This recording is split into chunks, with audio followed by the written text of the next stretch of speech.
नमस्कार। आज हम बात करने वाले हैं पाचन तंत्र की एक ऐसी बीमारी के विषय में जो आजकल बहुत ज्यादा पाई जा रही है।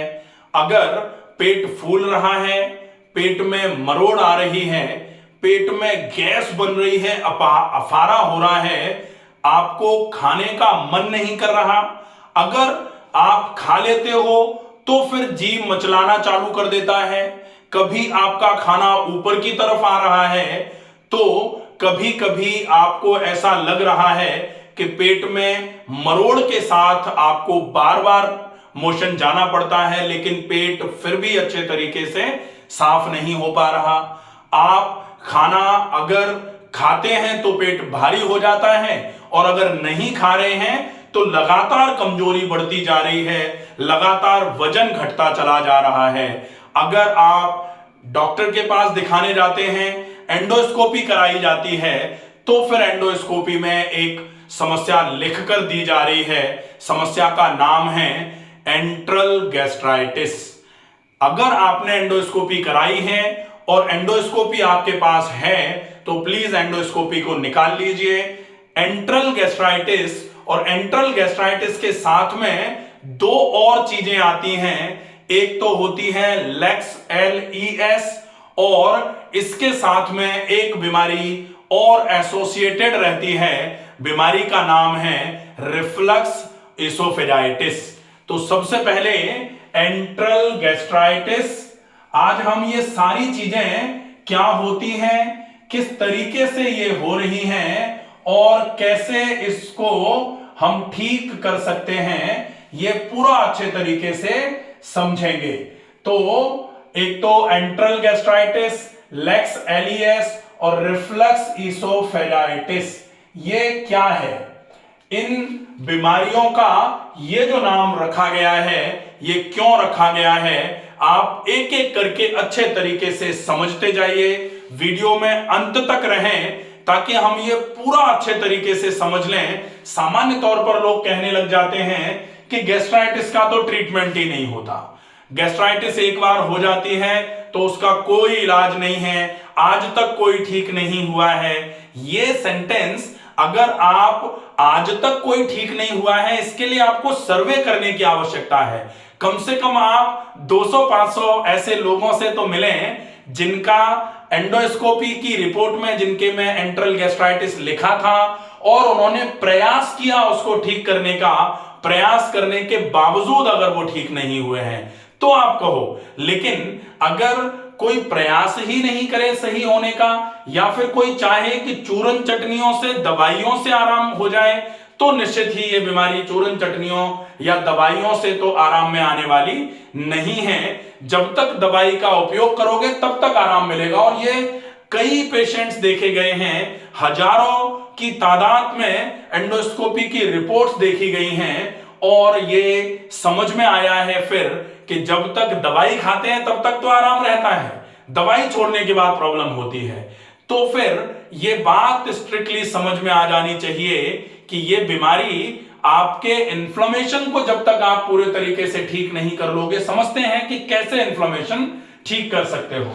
सबसे पहले हम यहां एक पाचन तंत्र इस तरीके से बना लेते हैं। ये आहार नाल और ये आमाशय, आमाशय के बाद में ये छोटी आंत, और छोटी आंत के बाद में इस तरीके से ये बड़ी आंत ऐसे आई, और बड़ी आंत यहां ऐसे आकर के डिस्टल कोलोन में ऐसे कन्वर्ट होके रेक्टम और एनस में बदल गई। ये पाचन तंत्र है पूरा।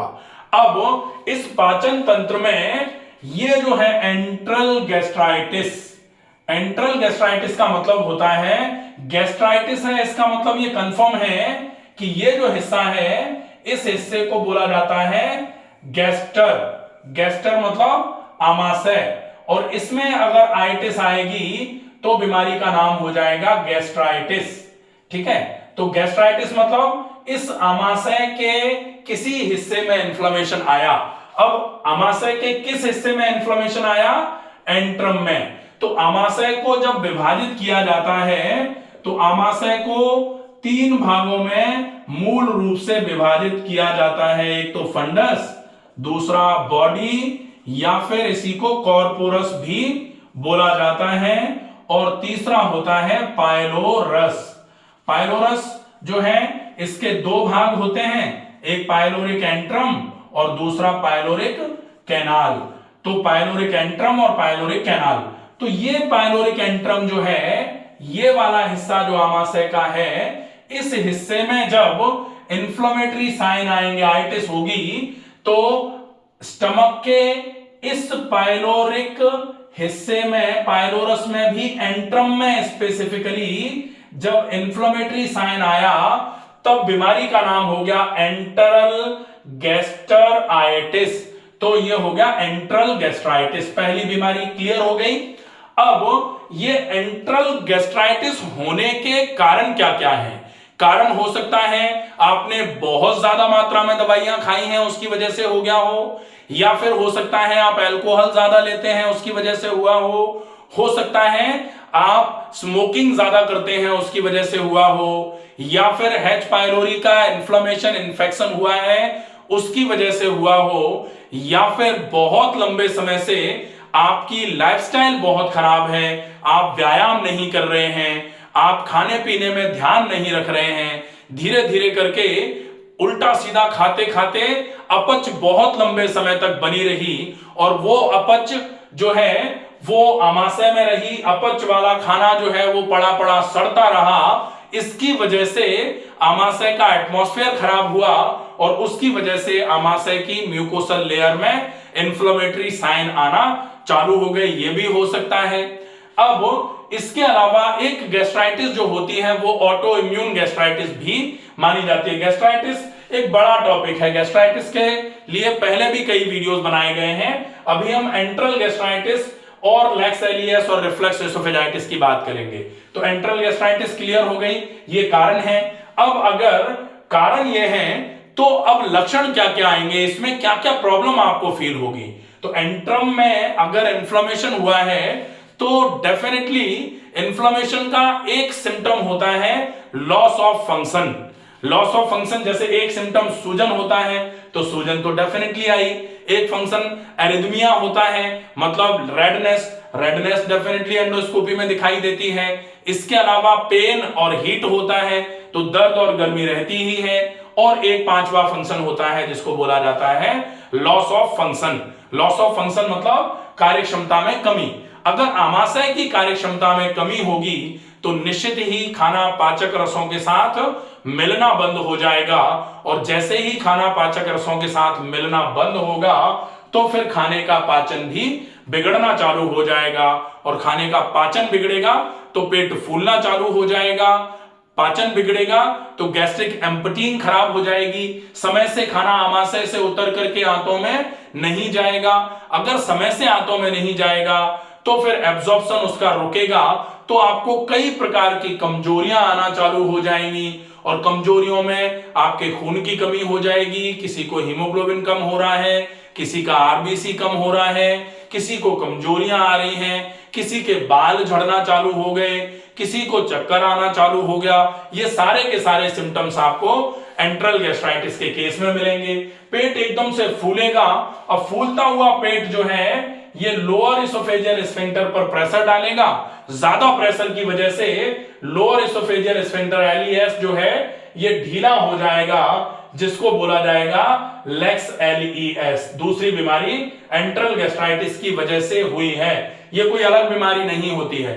ढीला होने के और भी कारण होते हैं, लेकिन अगर गैस्ट्राइटिस के साथ में ढीला हुआ है ये एलईएस तो डेफिनेटली एंट्रल गैस्ट्राइटिस इसका कारण मानी जाती है। अब अगर ये ढीली हो गई और एंट्रल गैस्ट्राइटिस है तो गैस्ट्रिक कंटेंट ऊपर की तरफ रिफ्लक्स होना चालू होते हैं, इसको बोला जाएगा गैस्ट्रिक कंटेंट का रिफ्लक्स होना, और रिफ्लक्स होने की वजह से इसोफेगस की ये दीवारें जो हैं ये इन्फ्लेम्ड होना, ये सूजना चालू हो जाती हैं, जिसको बोला जाता है रिफ्लक्स इसोफेजाइटिस। तो रिफ्लक्स इसोफेजाइटिस हो जाएगी, या फिर इसी को कभी कभी GERD कहना चालू कर दिया जाएगा, गैस्ट्रोएसोफेजियल रिफ्लक्स डिसीज।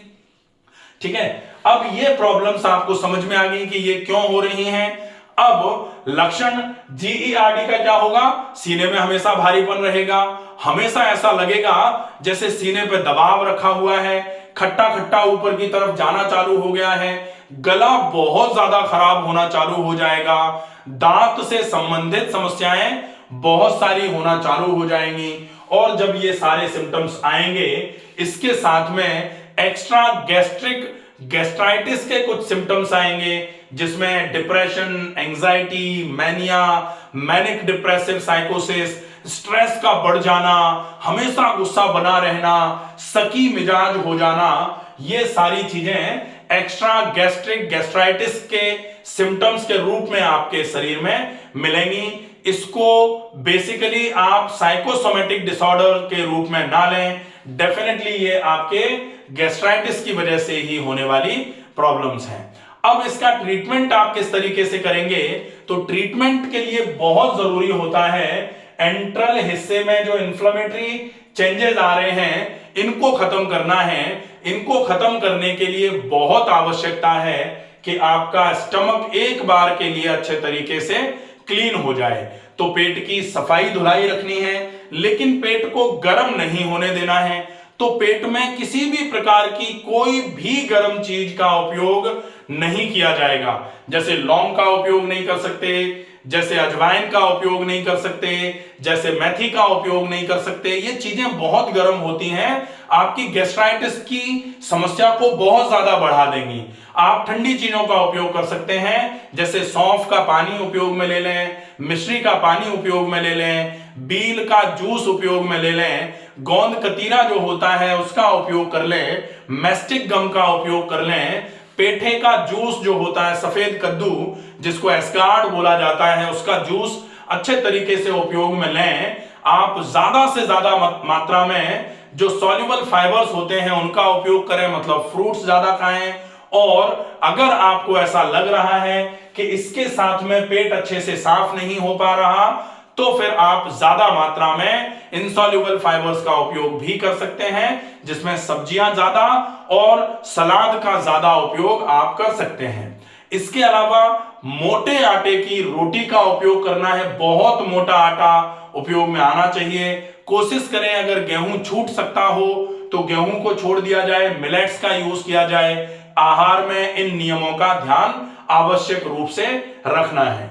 अब ध्यान रखना है कि आप ज्यादा मात्रा में भोजन ना करें, लेट नाइट भोजन ना करें, शाम के भोजन के बाद जरूर व्यायाम करें, ज्यादा से ज्यादा चबाकर खाएं खाने को, पानी का उपयोग ज्यादा से ज्यादा करें, इसका विशेष ध्यान रखा जाए।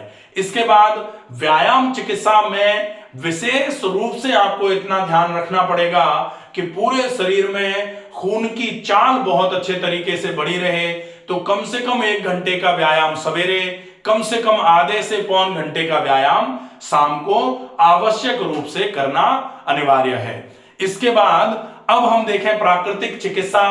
प्राकृतिक चिकित्सा में ठंडे पानी की पट्टियों का उपयोग पेट पे कर सकते हैं, या फिर मिट्टी की पट्टी अगर अवेलेबल हो जाए तो पेट पे लगाई जाए, बेहतरीन फायदा होता है उसका। या फिर ठंडे पानी में बैठने का उपयोग अगर आप कर सकते हैं, जिसको ठंडा कटी स्नान कहा जाता है, वो आपके लिए बहुत उपयोगी उपचार माना जाएगा।